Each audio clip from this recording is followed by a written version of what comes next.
మన ఆంధ్రప్రదేశ్లోనే విజయవాడకు చెందిన ఒక అబ్బాయి డబ్బులు సంపాదించడానికి సౌదీకి వెళ్లాడు.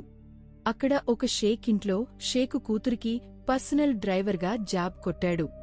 కాని అదే అతని జీవితాన్ని మలుపు తిప్పింది.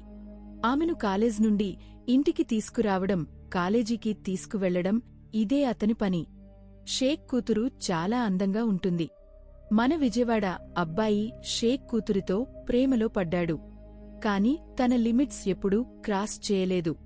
ఒకరోజు ఇంట్లో ఎవరూ లేని సమయంలో ఆ షేక్ కూతురు అతనిని బెడ్రూంలోకి పిలిచింది. అతని ఫ్యామిలీ గురించి అడుగుతూ అతనితో మాటలు కలిపింది. ఆ తర్వాత మెల్లగా ఆ అమ్మాయి అతనికి దగ్గరయ్యింది. ఆమె చేసిన పనికి ఆ అబ్బాయి కూడా షాక్ అయ్యాడు. ఆమె ఏం చేసింది? కష్టాల కడలిలో కొట్టుకుపోతున్న ఒక పేద కుర్రాడి జీవితంలోకి అనుకోకుండా ఒక అమ్మాయి వస్తే ఏమవుతుంది? ఒక సాధారణ డ్రైవర్ రాత్రికి రాత్రే కోటీశ్వరుడు ఎలా అయ్యాడు? ఈరోజు మనం ఈ ఇంట్రెస్టింగ్ స్టోరీ గురించి తెలుసుకుందాం. అంతకంటే ముందు ఒక చిన్న రిక్వెస్ట్.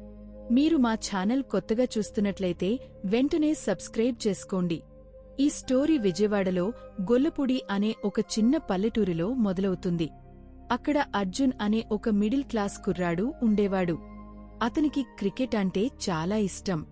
వాళ్ళింట్లో నాన్న దేవేంద్ర, అమ్మ కమల, ఒక అన్నయ్య రవి ఉండేవాళ్లు.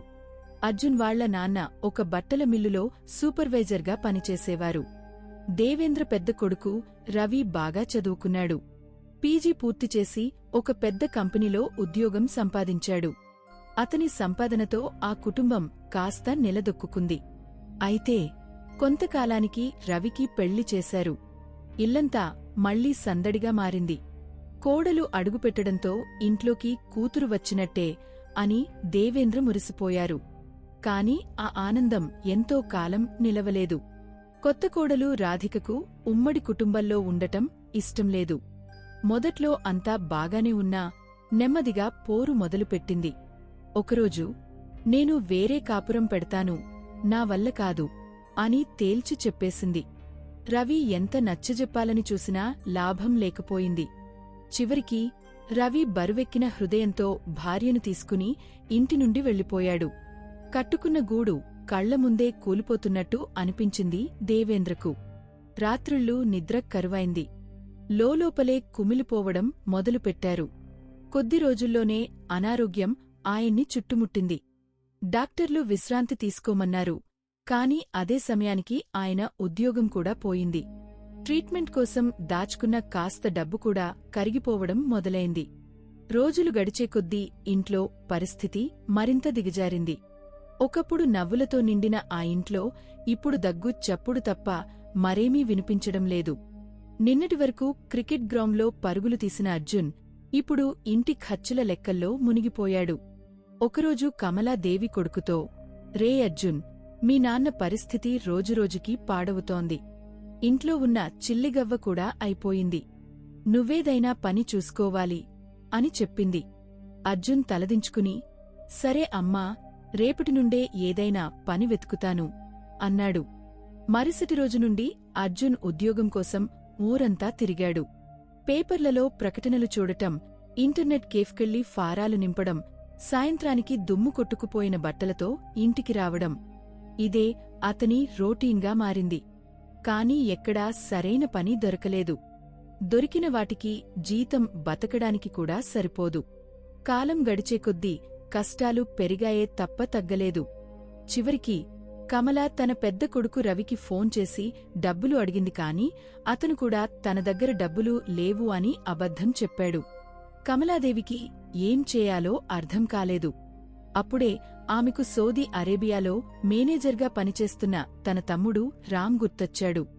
బరువెక్కిన హృదయంతో అతనికి ఫోన్ చేసింది. తమ్ముడు, ఇంట్లో పరిస్థితి అస్సలు బాగాలేదు. ఏదైనా దారి ఉంటే అర్జున్ను నీ దగ్గరకు తీసుకెళ్ళు. వాడు చాలా కష్టపడతాడు. ఒక్క అవకాశం ఇప్పించు అని రిక్వెస్ట్ చేసింది. ఆయన వెంటనే, అక్కా, నేను పనిచేస్తున్న షేక్ గారి తమ్ముడికి ఒక డ్రైవర్ కావాలట. అర్జున్కు ఇష్టమైతే అన్ని ఏర్పాట్లు నేను చూసుకుంటాను. పాస్పోర్ట్, వీసా రెడీ చేసుకోమని చెప్పు అని చెప్పాడు. కమలాదేవి చాలా సంతోషించింది కాని అర్జున్కి మాత్రం మనసులో భయం పట్టుకుంది. కాని పాస్పోర్ట్, వీసాకు డబ్బు ఎక్కడి నుండి వస్తుంది? అప్పుచేసి పప్పుకూడు తినే పరిస్థితి. అర్జున్ తన ఫ్రెండ్స్ని అప్పు అడిగాడు. అతని మంచి మనసు తెలిసిన స్నేహితులందరూ కలిసి సహాయం చేశారు. ఆ తర్వాత పాస్పోర్ట్, వీసా కోసం పల్లెటూరు నుండి పట్నానికి ఆఫీసుల చుట్టూ చెప్పులరిగేలా తిరిగాడు. ఎండలో చెమటలు కక్కుతూ ప్రతి క్యూలో నిలబడ్డాడు. చివరికి వారాల కష్టం ఫలించి అతని చేతికి బ్లూ కలర్ పాస్పోర్ట్ వచ్చింది. బయలుదేరే రోజు రానే వచ్చింది. బాధ్యతలను గుండెలో నింపుకుని విమానం ఎక్కాడు అర్జున్.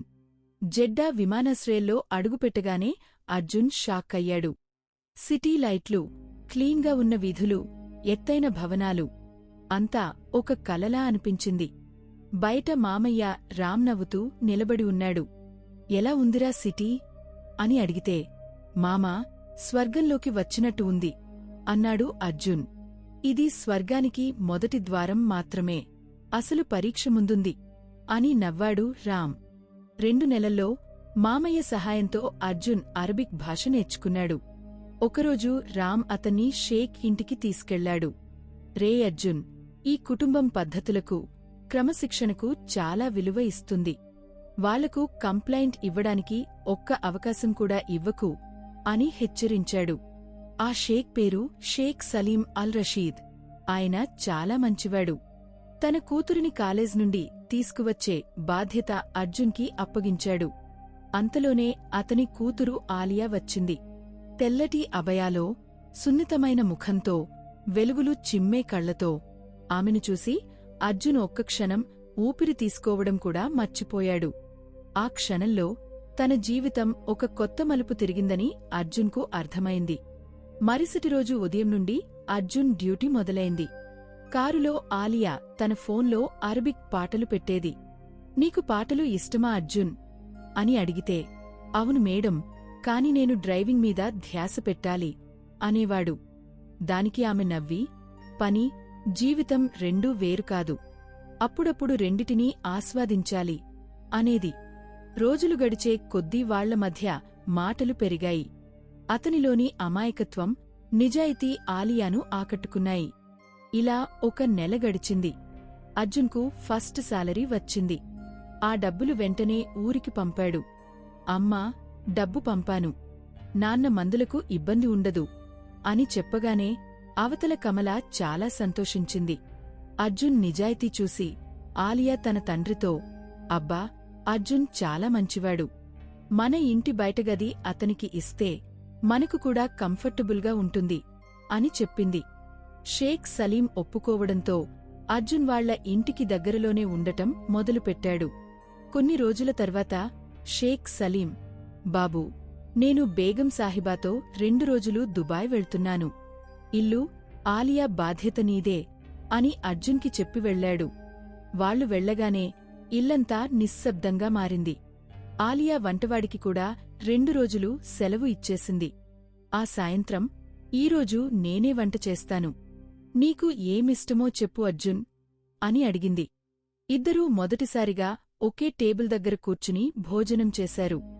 భోజనం తర్వాత అర్జున్ తన గదికి వెళ్ళిపోయాడు. కాని ఆలియాకు నిద్రపట్టలేదు. అర్ధరాత్రి సమయంలో ఆమె నెమ్మదిగా అర్జున్ గదికి వెళ్ళింది. అతను గాఘా నిద్రలో ఉన్నాడు. ఆమె దగ్గరగా వచ్చి అతని జుట్టును నిమిరింది. ఆ స్పర్శకు అర్జున్ కళ్ళు తెరిచాడు. మేడం, ఈ టైంలో వచ్చారేంటి అని ఆశ్చర్యంగా అడిగాడు. ఆలియా పెదవులపై చిన్న చిరునవ్వు. ఏం లేదు అర్జున్, నా మనసు బాగాలేదు, ఒంటరిగా అనిపిస్తోంది, నీతో మాట్లాడాలనిపించింది అని చెప్పింది. మేడం, మనం ఉదయం మాట్లాడుకుందాం అని అర్జున్ చెప్పేలోపే ఆమె దగ్గరగా వచ్చి, అర్జున్, బహుశా నీకు అర్థం కావడం లేదేమో, నేను నిన్ను ఇష్టపడటం మొదలుపెట్టాను. నీ అమాయకత్వం, నీ నిజాయితీ నా మనసును తాకాయి అని చెప్పింది. అర్జున్ షాక్ అయ్యాడు. మేడం, మీరేం మాట్లాడుతున్నారు? నేను కేవలం ఒక పనివాడిని అని చెప్పాడు. పనివాడివైతే ఏంటి? నువ్వు కూడా మనిషివే కదా. ప్రేమ ఎప్పుడూ హోదా చూడదు అర్జున్ అంది ఆలియా అతని కళ్లలోకి చూస్తూ. ఆ గదిలో నిశ్శబ్దం ఆవరించింది. అర్జున్ కూడా ఆలియాను ఇష్టపడుతున్నాడు, కాని తన స్తోమత తెలిసి భయపడ్డాడు. చివరికి తన భయాన్ని పక్కనపెట్టి తన మనసులోని మాట బయటపెట్టాడు. ఆ రాత్రి అర్జున్ తన కష్టాల గురించి ఆమెకు చెప్పాడు. అంతా విన్న ఆలియా కళ్లలో నీళ్లు తిరిగాయి. ఆ తర్వాత ఆ 3 రోజులు ఒక కలలా గడిచిపోయాయి. కాని 4వ రోజు షేక్ సలీం, అతని భార్య తిరిగి వచ్చారు. రాగానే ఇంట్లోని వాతావరణంలో మార్పును ఆయన గమనించాడు. ఆలియా కళ్లలో కొత్త మెరుపు, అర్జున్ ముఖంలో భయం. ఆయనకు అనుమానం వచ్చింది. అదే రోజు సాయంత్రం అర్జున్ ధైర్యం చేసి, సార్, కొన్ని రోజులు ఇంటికి వెళ్ళేస్తాను. మా అమ్మను చూసి చాలా రోజులైంది అని పర్మిషన్ అడిగాడు. షేక్ కాసేపు ఆలోచించి, సరే, కాని త్వరగా తిరిగిరా అని చెప్పాడు. ఆ రాత్రి అందరూ పడుకున్నాక ఆలియా సీక్రెట్గా అర్జున్ గదిలోకి వచ్చింది. అర్జున్, ప్లీజ్ త్వరగా తిరిగిరా. నువ్వు లేకపోతే నాకు చాలా బోరింగ్గా ఉంటుంది అంది. తప్పకుండా వస్తాను మేడం అని అర్జున్ మాటిచ్చాడు. కాని అర్జున్ ఎయిర్పోర్ట్కు బయలుదేరిన తర్వాతే అతనికి ఆలియా తన అకౌంట్లో 40 లక్షల రూపాయలు వేసిందని తెలిసింది. నీకు ఎప్పుడు ఏ అవసరం వచ్చినా నాకు చెప్పు, నేను నీతోనే ఉన్నాను అని ఆలియా పంపిన మెసేజ్ చదవగానే అర్జున్ గుండె బరువెక్కింది. చాలా గంటల ప్రయాణం తర్వాత అర్జున్ తన సొంత ఊరిలో అడుగుపెట్టాడు. తల్లిదండ్రులు తమ కొడుకుని చూసి ఆనందంతో ఉప్పొంగిపోయారు. ఆలియా ఇచ్చిన డబ్బుతో అర్జున్ తన తండ్రికి మంచి వైద్యం చేయించాడు. కొత్త ఇల్లు కట్టడం మొదలుపెట్టాడు. అతని కుటుంబం కష్టాలు తీరిపోయాయి. అర్జున్ ఇప్పుడు లక్షాధికారి అయ్యాడు. కాని అతని హృదయంలో ఎక్కడో ఒక వెలితి. మరోవైపు రియాద్లోని ఆ పెద్ద భవనంలో ఆలియా ఒంటరిగా మిగిలిపోయింది. ప్రతిరోజూ ఫోన్లో మాట్లాడుకునేవారు. అర్జున్, ఎప్పుడు తిరిగి వస్తావ్? నువ్వు లేకుండా ఇక్కడ బోరింగ్గా ఉంది అని ఆలియా అడిగేది. అయితే అర్జున్, నేను ఒక నెల రోజుల్లో తిరిగి వస్తాను అని చెప్పేవాడు. ఇప్పుడిప్పుడే కుదుట పడుతున్న తన ఫ్యామిలీని వదిలి అర్జున్ సౌదీ అరేబియాకు తిరిగి వెళ్తాడా? షేక్ సలీంకు నిజం తెలుస్తుందా? సమాజంలోని అడ్డంకులను దాటివారి ప్రేమ గెలుస్తుందా? సెకండ్ పార్ట్ చాలా ఇంట్రెస్టింగ్గా ఉండబోతోంది. కామెంట్ సెక్షన్లో పార్ట్ 2 అని రాయండి.